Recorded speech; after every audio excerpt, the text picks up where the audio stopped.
New Zealand Oakland ખાતે બાબા બાગેશ્વર ધીરેન્દ્ર શાસ્ત્રીની 2 દિવસીય કથા યોજાઈ હતી। ન્યુઝીલેન્ડના નાયબ વડાપ્રધાન હાજર રહી સર્વે ભારતીયોને આવકારી શુભેચ્છાઓ આપી હતી।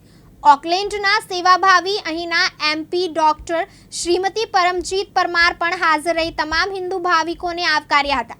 4000થી વધુ ભાવિકોએ હાજર રહી કથા પ્રવચનનો લાભ લીધો હતો।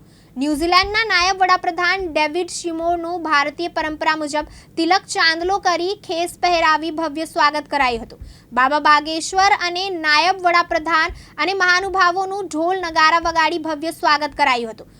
ઓકલેન્ડના 770 ગ્રેટ સાઉથ રોડ મનુતકાઉ આઇલેન્ડ ખાતે બાબા બાગેશ્વરની 2 દિવસીય હનુમંત કથાનું શિબિરનું ભવ્ય આયોજન કરવામાં આવ્યું હતું।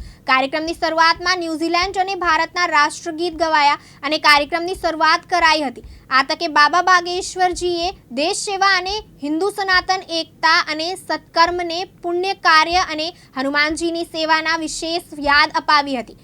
આ અવસરે ભારતીય લોકો બાપા બાગેશ્વરના કથાનું રસપાન કરવા પધારેલ બહોળી સંખ્યામાં ભાવિકો હાજર રહ્યા હતા। આ કાર્યક્રમના નિકિતાબેન ખન્ના અને રીતેશભાઈ ખન્નાની આ તકે બાબા બાગેશ્વરે તમામનો આભાર વ્યક્ત કર્યો હતો। આ તબક્કે બાબાએ જણાવેલ કે વિદેશમાં જઈને તમે પોતપોતાના અલગ ફિરકાઓનો મંદિરો બનાવો છો, એના કરતાં તમે હિન્દુઓ છો તો અલગ અલગ મંદિર નહીં, ભારતીયોનું મંદિર છે, એવું કરશો એવી મારી વિનંતી છે।